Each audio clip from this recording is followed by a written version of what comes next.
Hey y'all, welcome back. So I read a book to my kids called The Bad Mood and the Stick. And in the book, the bad mood is attached to the stick, and as the stick gets handed off, not always on purpose, to the various characters in the book, the bad mood is then with each of them. It's a great way to think about how your mood impacts other people. As a real estate entrepreneur, you're in the people business. And that means that your mood absolutely impacts your business. You are a business, after all. But you are also a human person, which means you're not always going to be whistling zippity-do-dah. Remember in the last exercise when I told you that there are no real estate emergencies? There aren't. But life does happen.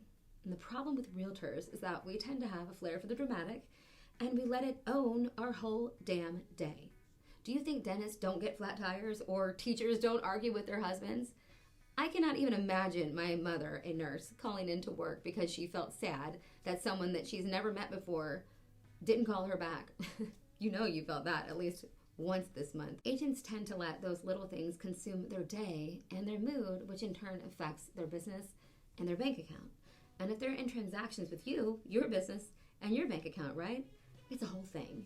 So in this exercise, I want you to put direct focus into your mood and define how you're going to make the effort each day to put your game face on. Remember, I've been in this business doing what you do for 20 years, so I understand how you feel. I speak realtor fluently. So here are 2 tools that I personally use to take control of my mood and put my game face on. The first is I have an intentional start to my day. To do this, you just need to take 5 minutes to an hour and do something that helps you get your mind right. Whether it's meditation, affirmations, exercise, reading, whatever, I don't care. Get yourself into the positive mindset that it takes to be a real estate rock star.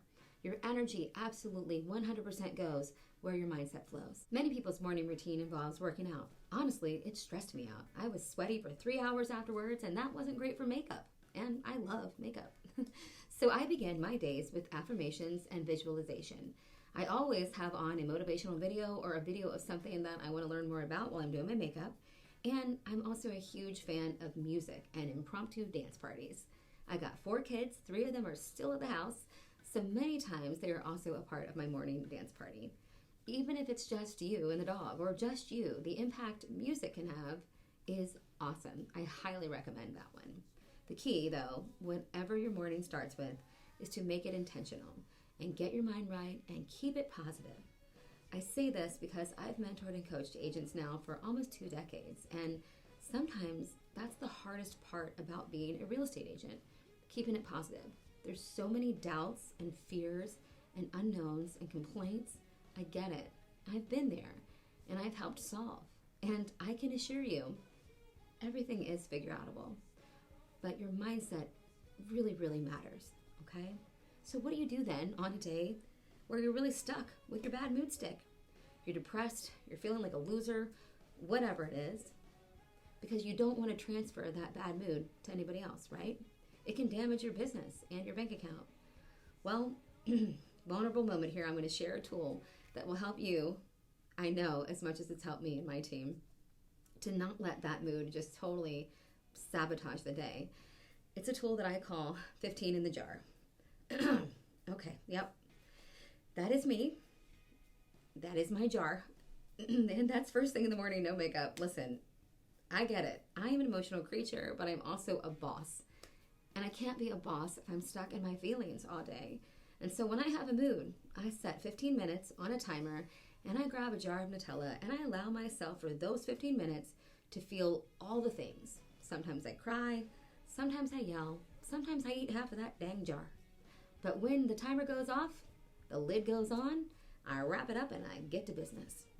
Whether you implement Nutella into your 15 minutes or not, I urge you to make this practice part of your life because you will never achieve your goals if you continue to pass your bad mood around or also let it totally derail you for the entire day. And yeah, you can implement 15 in a jar later on in the day, even if it's not first thing in the morning. Just take that time out, set an actual timer, and decide that you're going to have the feelings and then you're going to be out of the feelings. That's a ritual that I want you to start doing so you can be comfortable with controlling your mood and ready with your game face on.